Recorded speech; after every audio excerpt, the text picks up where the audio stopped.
అంటే ఏమి ఉండవు, ఎంటర్టైన్మెంట్ ఫైట్లు అంతేగా. శివ కిషోర్ ఎంటర్టైనింగ్ ఉన్న ఫైట్లు అన్నీ కదా, పర్ఫెక్ట్.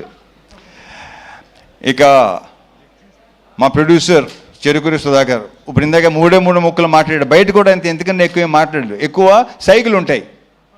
అతను చూస్తే కొంచెం ఆస్ట్రేలియన్ క్రికెటర్లా ఉంటాడు, షర్ట్గా చూడండి ఒకసారి.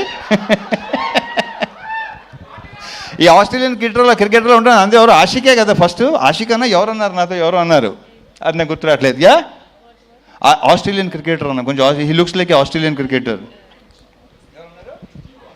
స్టీవ్ వాగ్ ఏదోట్లే, స్టీవ్ అని అంతవరకే గుర్తు నాకు. ఇకపోతే సినిమాలో యాక్టర్స్ అందరూ సునీల్తో మళ్ళీ నేను దుబాయ్ సీను మళ్ళీ మీరు అలాంటి సునీల్ చూడబోతున్నారు. ఎరగ తీస్తాడు రాళ్ళపేట ఇవాళ. ఇంకా సత్య గురించి నేను ప్రత్యేకంగా చెప్పక్కర్లేదు. ప్రతి క్యారెక్టర్, ఏ క్యారెక్టర్ ఇచ్చినా అద్భుతంగా చేస్తాడు. అది కిషోరు, మురళీధర్ గారు, అండ్ మన గెటప్ సీను, ఇంకా రోహన్, సోనియా, వీళ్ళందరితో విపరీతంగా ఎంజాయ్ చేశాను. ఎంజాయ్ చేయడం విషయంలో ఏంటంటే ఇంకోటి చెప్తాను.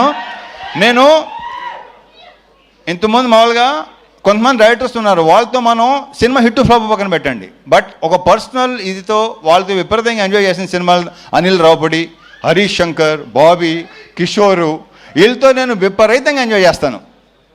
ఎందుకంటే వాళ్ళు సూపర్ యాక్టర్స్. ఇంతకుముందు చాలాసార్లు చెప్పడం జరిగింది అది. నెక్స్ట్ ఇప్పుడు శివతో చేస్తున్నాను, నెక్స్ట్ మా శివ నిర్వహణతో ఆ సినిమా కూడా ఇప్పుడు వద్దు, తర్వాత మాట్లాడదాం. వస్తున్నాడు శివ, వస్తున్నాడు, మంచి సెట్, మంచి ఇత్తో వస్తున్నాడు. సో నేను వీళ్ళతో స్పాట్లో కానీ ఇంప్రొవైజేషన్స్ కానీ డైలాగ్స్ కానీ బేసిక్ వీళ్ళు రైటర్స్ వీళ్ళే కాబట్టి అన్నీ అంత బాగుంటాయి, అంత రిఫ్లెక్ట్ అవుతాయి. అండ్ ఎన్నోసార్లు చెప్పాను నేను, వాళ్ళు చేసే పర్ఫార్మెన్స్లో 50% చేస్తే విపరీతంగా పేరు వస్తుంది. అంత మంచి యాక్టర్స్, ముఖ్యంగా ఇతను.